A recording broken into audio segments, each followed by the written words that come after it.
కాంగ్రెస్ అంటేనే ఉమ్మడి కరీంనగర్ జిల్లా. కరీంనగర్ అంటేనే కాంగ్రెస్. ఇది ఒక్కప్పటి మాట.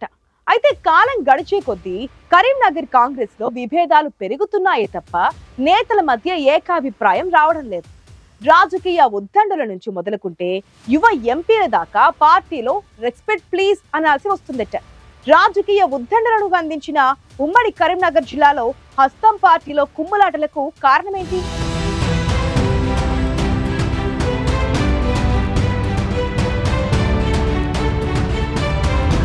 పెద్దపల్లి లోక్సభ నియోజకవర్గంతో గడ్డం కుటుంబానికి దశాబ్దాల అనుబంధం ఉంది. ఈ ఫ్యామిలీకి చెందిన 3 తరాలను పెద్దపల్లి ప్రజలు హక్కున చేర్చుకున్నారు. రాజకీయాల్లో ప్రత్యేక గుర్తింపు ఉన్న కాకా వారసులు ఊహించని అనుభవాలు ఎదుర్కొంటున్నారు. సిట్టింగ్ ఎంపీగా ఉన్న వెంకటస్వామి మనవడు గడ్డం వంశీకృష్ణ తండ్రిలాగే ప్రతికూల పరిస్థితులను చవిచూస్తున్నారు. పొలిటికల్ ఎంట్రీతోనే పార్లమెంటు సభ్యుడిగా ఎన్నికైన వంశీకృష్ణ ప్రత్యక్ష రాజకీయాల్లో సొంత పార్టీ నాయకుల ఆదరణకు నోచుకోకపోవడం చర్చనీయాంశంగా మారింది. వంశీకృష్ణని సొంత పార్టీ ఎమ్మెల్యేలే పక్కన పెడుతున్నారు. తాజాగా కాళేశ్వరంలో పర్యటించిన ముఖ్యమంత్రి రేవంత్ రెడ్డి ముందు నిరసన వ్యక్తం చేశారు పెద్దపల్లి కాంగ్రెస్ ఎంపీ.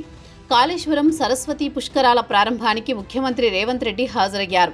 ఈ సందర్భంగా చెన్నూరు నియోజకవర్గ కాంగ్రెస్ పార్టీ నాయకులు దళిత ఎంపీ కనిపించడం లేదా అన్న స్లోగన్లతో ఉన్న ప్లకార్డులు ప్రదర్శించారు. ఇంతవరకు బాగానే ఉన్న పెద్దపల్లిలోని 7 సెగ్మెంట్ల ఓటర్లను కాకా కుటుంబానికి చెందిన 3 తరాలు ఆకట్టుకున్నాయి. వంశీకి మద్దతిచ్చే విషయంలో మాత్రం ఆయన తండ్రి వివేక్ ప్రాతినిధ్యం వహిస్తున్న చెన్నూరు నియోజకవర్గ క్యాడర్ మాత్రమే ముందుకు రావడం మరింత చర్చగా మారింది.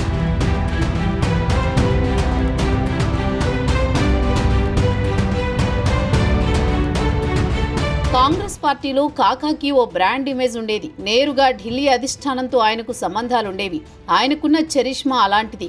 సమకాలికులైనా, సీనియర్లైనా, జూనియర్లైనా ఆయనంటే ప్రత్యేక అభిమానం చూపించేవారు. కానీ ఆయన వారసులుగా రాజకీయాల్లోకి వచ్చిన వివేక్, ఆయన తనయుడు వంశీ మాత్రం వ్యతిరేకత మూటగట్టుకుంటున్నారట.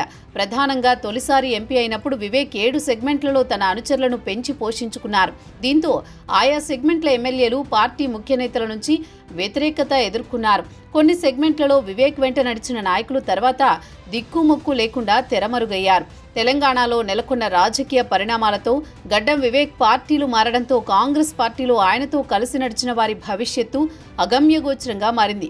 పెద్దపల్లి లోక్సభ పరిధిలో చాలా మంది అనుచరుల బాగోగులు చూసుకోవడంలో వివేక్ చొరవ చూపలేకపోయారన్న వాదన కూడా ఉంది.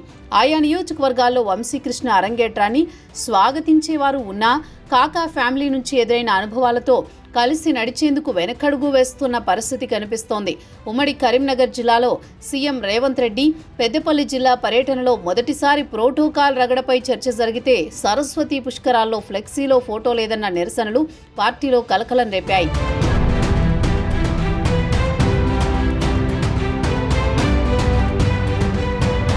పెద్దపల్లి జిల్లాలో పరిస్థితులు ఇలా ఉంటే జగిత్యాల జిల్లాలో కాంగ్రెస్ రాజకీయం రోజురోజుకి వేడెక్కుతోంది. బీఆర్ఎస్ ఎమ్మెల్యే కాంగ్రెస్లో చేరిన తర్వాత జగిత్యాల కాంగ్రెస్లో హీటు పెరిగింది. తాజాగా మంత్రి, మాజీ మంత్రి మధ్య జరిగిన సంభాషణ హస్తం పార్టీలో మరింత చర్చకు దారితీసింది. జగిత్యాల రివ్యూ మీటింగ్కు వెళ్లిన మంత్రి పొంగులేటి శ్రీనివాసరెడ్డికి మాజీ ఎమ్మెల్సీ జీవన్ రెడ్డి స్వాగతం పలికారు. అనంతరం ఆసక్తికర వ్యాఖ్యలు చేశారు. స్థానికంగా ఇసుక స్టాక్ పాయింట్స్ గురించి పొంగులేటికి వివరించే ప్రయత్నం చేశారు. దానిపై ప్రభుత్వానికి ఐడియా ఉందని పొంగులేటి రియాక్ట్ అయితే, పార్టీ పరంగా మేం చెప్పాలనుకున్నది మీ దృష్టికి తెచ్చామని జీవన్ రెడ్డి చెప్పారు. ఆలింగనం చేసుకోబోయిన పొంగులేటికి దండం పెట్టి వెనకడుగు వేశారు జీవన్ రెడ్డి. మీరే రాజ్యమేలండంటూ జీవన్ రెడ్డి అక్కడి నుంచి వెళ్లిపోవడం తెలంగాణ కాంగ్రెస్లో హాట్ టాపిక్ అయింది. కరీంనగర్ జిల్లాలో సీఎం సమక్షంలోనే 2 సార్లు ప్రోటోకాల్ రగడ జరిగినా అధికారులపై, నాయకులపై చర్యలు లేకపోవడం మరిన్ని అనుమానాలకు దారితీస్తోందట. పొమ్మనలేక పొగబెడుతున్నారా, లేదంటే చూసి చూడనట్లు వదిలేస్తున్నారా అన్న అనుమానాలొస్తున్నాయి. ఉమ్మడి జిల్లాలో ఓ ఎంపీకి నిత్యం ప్రోటోకాల్ రగడ, మరో చోట సీనియర్ని పట్టించుకోకపోవడం పార్టీలో చర్చనీయాంశమవుతోంది.